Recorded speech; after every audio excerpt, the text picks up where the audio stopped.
अब आप सोचिए, प्रतिभा जानने पर ही तो राम राम बने, गुरु के बिना राम बन जाते क्या? उस प्रतिभा का परिष्कार करने का कार्य गुरु वशिष्ठ ने किया। अखंडानंदा निगम हिम शैलेन्द्र शिखरा प्रभूता भूतानां जनिलय कृता शंकर गुरु दयानंदस्येयं सकल भुवनायामृतप्रदं दिशन्ति गंगा जनित शिव सत्ता विजयते। ओम शांति शांति शांति। आर्य समाज के संरक्षक श्रीमान हरिप्रसाद आर्य जी, हमारे आर्य समाज के ही लेखा परीक्षक एवं अन्य सभी समितियों में बहुत योगदान देने वाले श्रीमान गांधी खंडेलवाल, वयोवृद्ध आदरणीय श्रीमान पांडे जी, श्रीमान खंडकांत जी, श्रीमान रणजीत जी, बालक भी संतोष भट्ट जी, राजविया जी। आज हम सत्संग के मेला में एक विशेष चर्चा करेंगे, क्योंकि भारतवर्ष जो आर्यावर्तीय संस्कृति है, उस संस्कृति में ये स्पष्ट है कि ईश्वर एक है और ईश्वर की जो व्यवस्थाएं हैं वो सदैव अटूट है, अचूक है, पूर्ण है।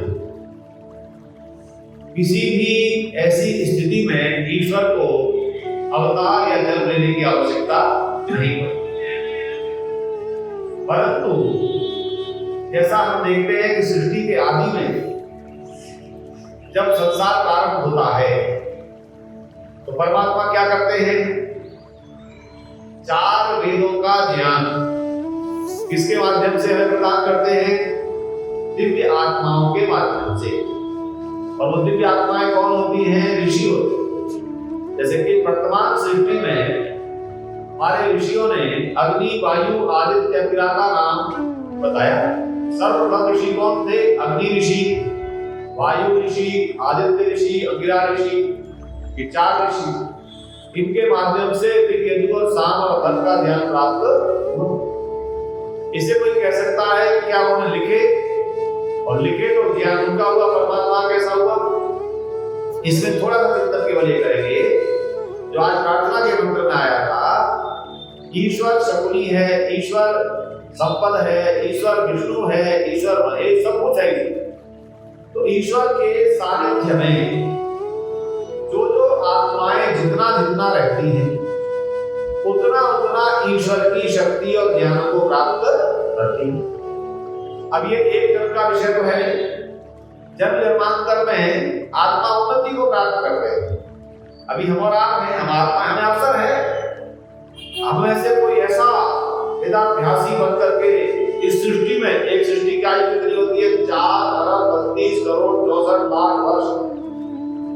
ऐसे वर्षों में, इतनी आयु में कोई यदि लगातार जन्म मनुष्य का ले लेकर उन्नति को प्राप्त करे तो हम में से ही तो कोई आत्मा अगली सृष्टि की अग्नि बनेगी, वायु बनेगी, आदित्य बनेगी, अंगिरा बनेगी। तो ये अवसर परमात्मा की व्यवस्था में रहता है। और वेद के ऋषियों ने कभी नहीं कहा कि हम ईश्वर हो जाते हैं। ध्यान रखना, ब्रह्मविद ब्रह्म एव भवति। देखिए 2 शब्द है संस्कृत में, इव है और एक एव है। इव का मतलब होता है जैसा और एक का होता है ही। जैसे वेद ने कहा कि ब्रह्मविद ब्रह्म एव भवति, वेद की व्याख्याओं में ऋषियों ने कहा कि जो ब्रह्म को जानने वाला ब्रह्म जैसा हो जाता है। परंतु कुछ लोगों ने दार्शनिक पक्ष ऐसा प्रस्तुत किया, ब्रह्मविद ब्रह्म एव भवति, ब्रह्म को जानने वाला ब्रह्म ही हो जाता है। और वही विचारधारा आगे बढ़ी कि ब्रह्म का अंश ही हम सब है और उसी में मिल जाते हैं। इसी मान्यता के तहत लोगों ने आगे बढ़ते बढ़ते, जैसे वेद का कुछ अभाव ज्ञान का कम हुआ, वेद की परंपरा से लोग हटे, जैसे महाभारत में हुआ।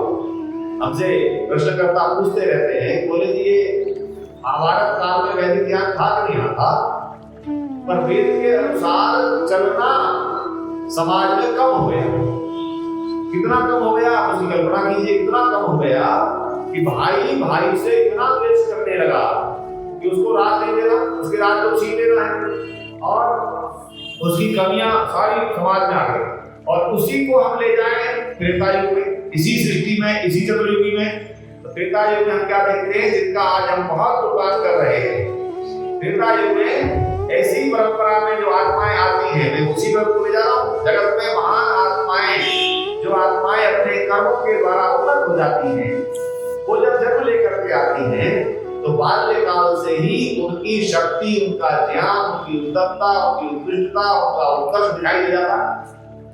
तो महर्षि वशिष्ठ, अब आप उस पर जाइए, वहां ले जाना चाहता हूं आपको। इसी प्रकार से महर्षि वशिष्ठ जिस परिवार के गुरु हैं, और वो परिवार है अयोध्या का, कौन है? राजा दशरथ है। किस कुल के हैं? रघुकुल कहते हैं, इक्ष्वाकु वंश। इक्ष्वाकु वंश के एक राजा है, परंपरा से एक राजा है, और उस राजा के पहले कोई संतान नहीं होती, दूसरा विवाह करते फिर संतान नहीं होती, तीसरा विवाह करते फिर संतान नहीं होती। या आपको बता दो, वैदिक परंपरा में 3 विवाह का विधान नहीं था। राजाओं का आपात लाभ होता था, आपात स्थिति में ऋषि अनुमति देते थे कि आप अपना विवाह कर लो, तो दूसरा विवाह कर लो, तो आपके संतान नहीं हो रहे। तो जब तीनों देवियों के संतान नहीं हुई, राजा ने कौन सा यज्ञ किया? आप लोगों ने पहले क्यों नहीं कर लिया? पहले भी किए होंगे, सफल नहीं हुए। पुत्रेष्टि यज्ञ किया, और पुत्रेष्टि यज्ञ का औषधियों का बड़ा संबंध है।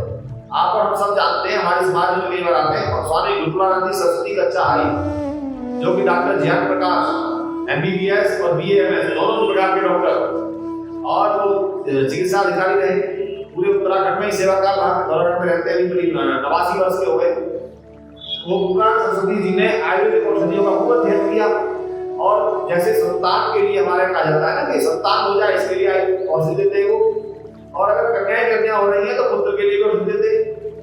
वर्तमान समाज में जब औषधि देते थे, लिखते थे उसका पुत्रांतक बढ़ी, तो उस पर आपत्ति कर दी लोगों ने कि आप तो मेल डोमिनेटेड समाज बनाना चाहते हैं, और यहाँ आप बेटियों को मना करेंगे। स्वामी जी ने उसको अपना बदल दिया, उसका नाम है संतति बढ़ी कर दिया। और मैं आपको बताऊं, अनेक उदाहरण हैं जिनकी 2 बेटियों से कम पर वो देते नहीं औषधि। पहले जिसकी 2 पुत्रियां कम से कम हो, तब वो औषधि देते हैं पुत्र के लिए। संतान न हो तो आप दे देते हैं संतान के लिए औषधि। 100% सफल या आवश्यक बिल्कुल नहीं। ये क्या है? प्रयोग के आधार पर उन्होंने इसको याद किया। मैं लोहाघाट में मेरी पोस्टिंग थी, मुझे किसी ने बताया कोली ढेर गांव में हबीब मियां है, 11 गाय पालते हैं। आप दूध गाय का बनाना चाहते हो, शुद्ध दूध क्या मिलेगा? तो हबीब मियां के यहाँ से हमने संपर्क किया। हमने कहा भाई, उनकी बेटी संस्कृत पढ़ती थी बीए में हमारे कॉलेज में, बेटी ने बताया जी मेरे पिताजी। तो मैंने कहा हबीब भाई, गाय का दूध, तुमने गाय पालना शुरू क्यों? अब आप सोचिए, कहते साहब मैं तो सब होते इसी में था, लेकिन मेरी 6 बेटियां हो गई। मुझे किसी ने कहा देख भाई, तू इस परंपरा को छोड़, स्वामी गुरुनानंदाचार्य के द्वारा गए, उनके पास जा, औषधि लेकर तेरे पुत्र हो जाएगा। तो बोला, फिर मैंने औषधि की, स्वामी जी की, और सातवीं संतान उन्हीं के नियमानुसार तो बेटा हुआ। मैं तो उनके प्रति श्रद्धावान इतना हो गया, स्वामी जी के पास पहुंचा। स्वामी जी आप बताइए मुझे क्या करना है? एक ही उन्होंने उपदेश दिया, गौ पालन किया करो और ईमानदारी से अपने कार्य किया करो, इसमें कभी कुछ मत मिलाना। ये सब संदेश यही दक्षिणाएं में, और कुछ नहीं। तो वो बिहार गाय पालता था, किस प्रेरणा से? स्वामी जी की प्रेरणा से। तो उस गांव में जब मैं गया, उसने गाय का इतना बढ़िया रहने की व्यवस्था की होती है, हम भी नहीं करते। ये कोई हिंदू धर्म, मुस्लिम धर्म, ईसाई धर्म से कोई फर्क नहीं पड़ता। व्यक्ति कहाँ श्रद्धावान होता है, तो स्वामी जी भी ऐसी औषधि देते। ऐसी औषधियां त्रेता युग में भी विद्वान आयुर्वेद देते होंगे। तो अंततः तीनों देवियों के संतान हुए। हम लोग जानते क्या? राम जी किसके हुए? कौशल्या के। लक्ष्मण किसके हुए? लक्ष्मण और शत्रुघ्न, दो हुए सुमित्रा के। और भरत जी किसके हुए? तीनों रानियों के संतान हुए। और ऐसा माना जाता है, मैं मेरी यहाँ तक इतना सोच सकते हैं कि चारों का जन्म एक साथ हुआ, चारों का उपनयन एक साथ हुआ, चारों को गुरुकुल में एक साथ भेजा गया। तो गुरुकुल में गुरु वशिष्ठ ले गए, गुरु वशिष्ठ ने उनकी प्रतिभाएं जान ली। अब आप सोचिए, प्रतिभा जानने पर ही तो राम राम बने, गुरु के बिना राम बन जाते क्या? उस प्रतिभा को परिष्कार करने का कार्य गुरु वशिष्ठ ने किया, और वो ऐसा परिष्कार कर दिया। हमारी संस्कृति पर हमें क्यों न गर्व हो, हमारी संस्कृति को प्रति हम क्यों नमन न करें कि हमारे ऋषि क्या संदेश देते थे? हमारे संदेश देते थे अनुव्रता, पितृ, पुत्र, भात्रा और सम्मान। आश्चर्य होता है दुनिया को कि क्या ऐसा भी पुत्र होगा जो राजा का पुत्र हो, उसको राज मिलना हो। हैं? पिताजी ने क्या कह दिया? पिताजी ने कहा राज्याभिषेक होगा, युवराज अभिषेक होता था, तो ठीक है जी, पिताजी का जैसा आदेश। लेकिन रातों रात परिस्थिति बदली। केकई जी को आप सारी कहानी जानते हैं, मंत्रा ने भड़काया। केकई जी ने राजा को याद दिलाया कि जब तुम युद्ध लड़ रहे थे, युद्ध का एक प्रसंग था जिसमें केकई जी अपनी अंगुली लगा करके रथ को रोक रखा था और दशरथ युद्ध करते पता ही नहीं चला। तो आपने वचन दिया था कि मैं तुम्हें बता दूंगा, तो आज बताते हो। देखिए, मति भ्रम भी होता है, लेकिन मति स्थायी भ्रम नहीं होता। मनुष्य का मति सुधरती है। तो ये सारी कहानी आपने पढ़ी है, लेकिन पूरी विश्व की संस्कृति इस बात के लिए नमन करती है भारतीय संस्कृति को। कैसी संस्कृति दी होगी कि पिता ने एक दिन पहले आदेश दिया राज्याभिषेक का।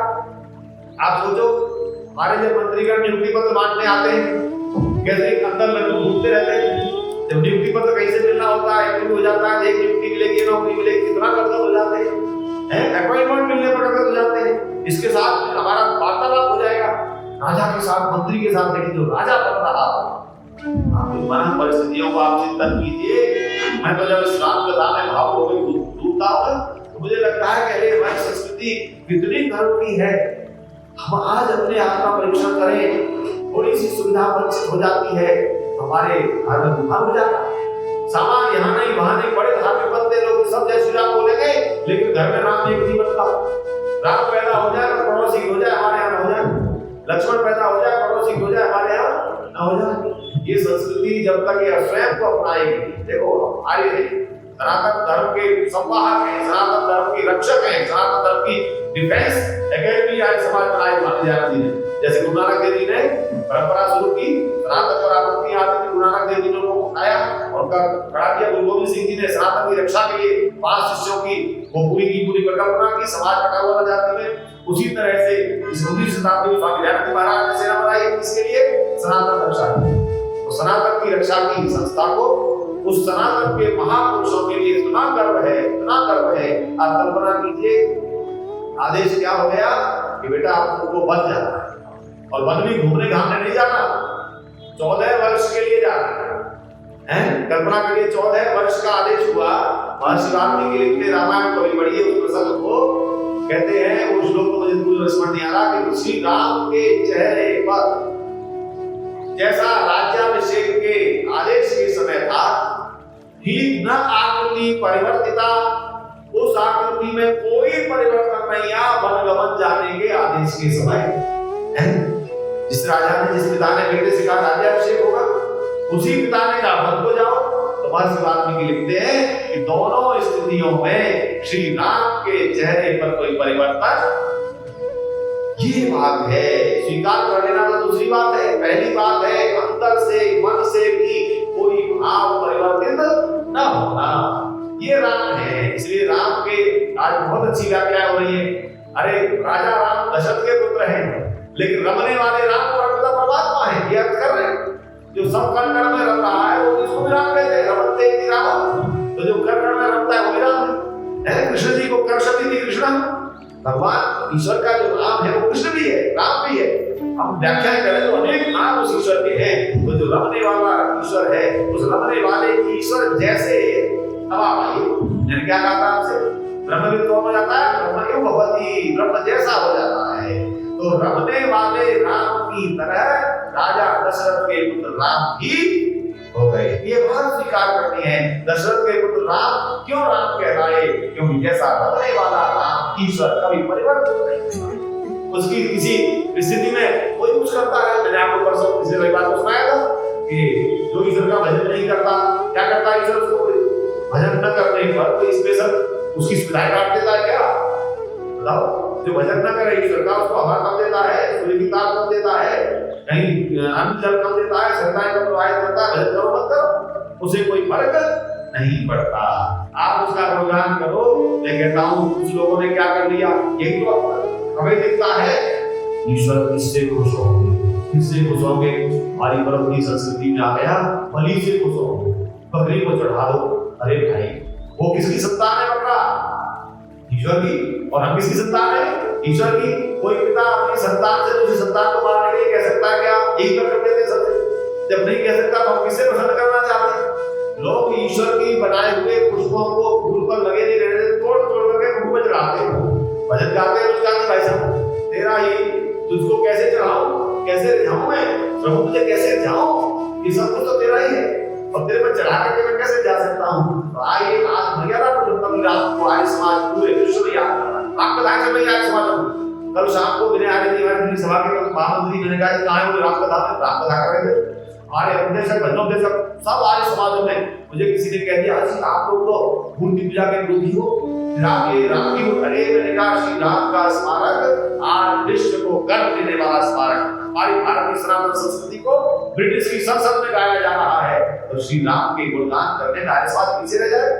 राम के मंदिर का जब शिलान्यास हुआ, मैंने फेसबुक पर भी कर लिखा, लोगों ने कहा क्या करना चाहिए, मैंने कहा देखो याद करो 1938 को याद करो, हैदराबाद में निजाम ने आदेश जारी कर दिया कि मंदिरों में घंटे नहीं बजेंगे, पूजाएं नहीं होगी और ये सब अनुमति लेकर के काम होगी, जो कहीं 10 घंटे नहीं होंगे मंदिरों में।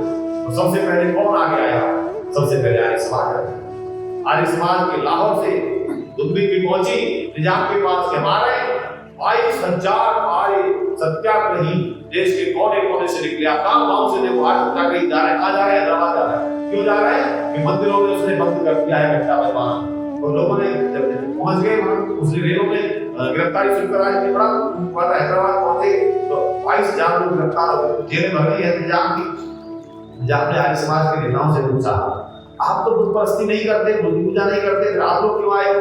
वो तर्क हमेशा हर सनातनी और आर्य समाज में याद रखना है।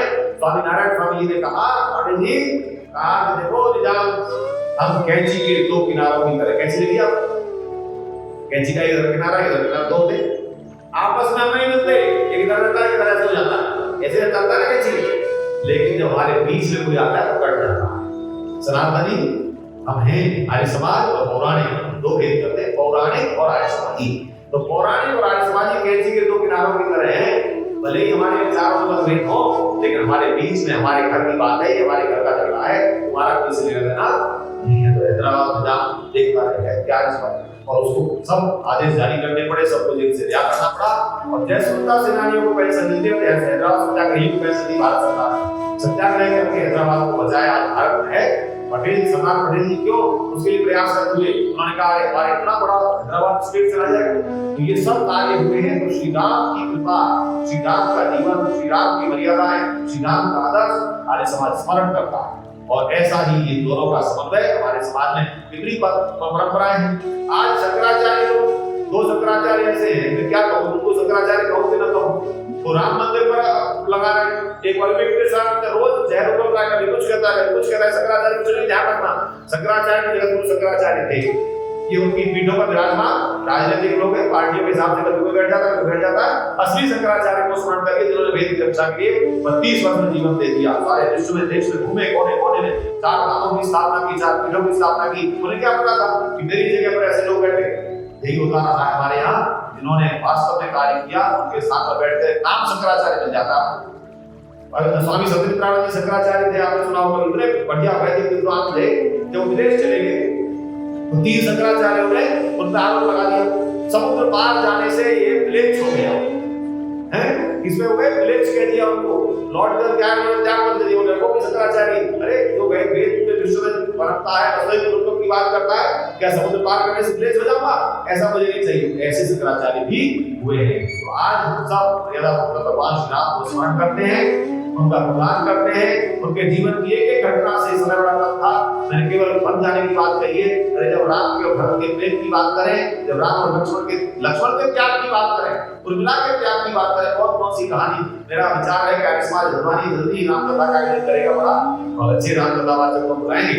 आइए मेरा मतलब श्री राम के लिए कल के लिए निवेदन कर रहा हूँ, अपने घरों में वो गल लगाइए, सब नहीं समाज से और जिसे ले जाइए वो गल लगाइए, गीत गान करिए, वो दीप जलाइए, पता लगे हम सब मेरा मतलब राम के उस भव्य स्मारक का, भव्य मंदिर का जो 500 वर्षों के बाद हमें मिला है, उसका स्वागत कर रहे हैं। इसी के साथ बहुत बहुत धन्यवाद।